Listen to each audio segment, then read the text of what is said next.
1, 2, 1, 2, 1, 2. Van egy kis kaját? Lekoszogott a röpi!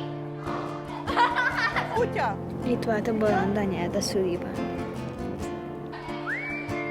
A költészet, gyerekek, a rendről és a fegyelemről szól. Minden szónak, szótagnak pontos helye van a versben. Te egy szellem vagy, aki azért jött, hogy segítsen rajtam. Marhára nem. Rajtad egyébként se tud segíteni az Atya Úristen sem.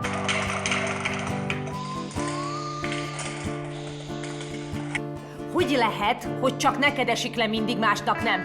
Énekelni kérem, nem tudom. És állj fel, ha hozzád beszélek. Eszter képtelen együtt haladni a többiekkel. Megbontja a rendet, fegyelmezetlen, figyelmetlen. Próbáld megemelni azt a